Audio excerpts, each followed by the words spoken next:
आज मैं यहाँ खेड़ा खलीलपुर मेवात जो हरियाणा में गांव पड़ता है, जहाँ पर परसों आसिफ को लिंचिंग के जरिए कत्ल कर दिया गया था कुछ लोगों के जरिए, और आज उनके परिवार से मैं मिला, उनसे बातचीत की, पूरा हाल जाना।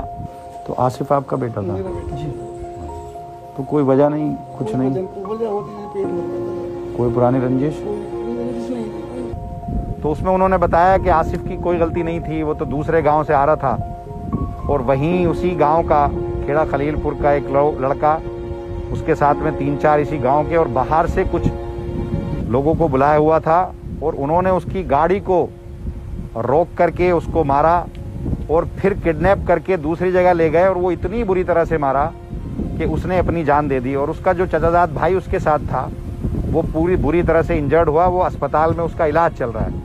मैंने जो पूछा तो उन्होंने बताया कि आसिफ को इन्होंने इतनी बुरी तरह से मारा कि जिस्म का कोई भी हिस्सा ऐसा नहीं था जो उसकी हड्डी ना टूटी हो या जहाँ पर चोट ना हो, जिसकी वजह से उसने मौके पर ही दम तोड़ दिया।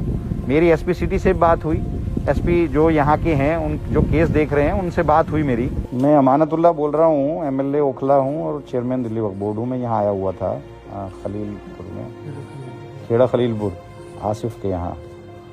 हाँ, तो बड़ा अच्छा आपका कोऑपरेट रहा है और कोऑपरेशन अच्छा रहा है आपका। ये है कि बाकी के लोगों का क्या है, कब तक उनको अरेस्ट? जी जी जी, अब यही उम्मीद है आपसे कि जितना जल्दी।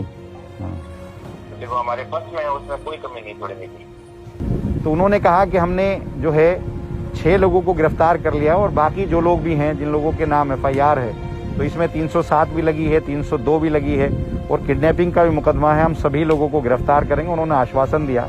और मैंने यहाँ इनकी मदद के लिए कि भाई हम ज़्यादा कुछ तो मदद इनकी, देखिए जिसका लड़का खोया है उसको हम बहुत ज़्यादा उसकी मदद नहीं कर पाएंगे, लेकिन उसके बावजूद भी हमने कुछ फाइनेंशियल इनकी हेल्प करने की कोशिश की। तो हमने इनको कहा है कि हम 5 लाख रुपया, जो लड़की जिसका खाविंद मरा है, जो बेवा हुई है, उसके नाम से 5 लाख रुपए का हम चेक बनाएंगे। और वो 12th पास है, 3 बच्चे हैं उसके, उसका कोई करने वाला नहीं है। तो हमने कहा कि अगर वो बच्ची इद्दत के बाद में अगर वो जॉब करना चाहेगी तो हम उसको दिल्ली वक्फ बोर्ड में नौकरी देने का हम काम करेंगे, क्योंकि ये प्योर लिंचिंग का केस है। और मैंने यहाँ जानने की कोशिश की कि ये गांव दोनों समाज के लोग रहते हैं, हिंदू भाई भी यहाँ रहते हैं, मुस्लिम भाई भी यहाँ रहते हैं। तो जो लोग इसको रंग देना चाह रहे हैं मजहबी, तो उनके लिए मैं ये कहना चाहता हूँ, मैं लोगों से मिला हूँ, तो उन्होंने ये कहा है कि जो हिंदू भाई हैं वो भी हमारे साथ खड़े हैं। अभी तक एक भी किसी हिंदू भाई ने जो कातिल हैं उनका साथ नहीं दिया।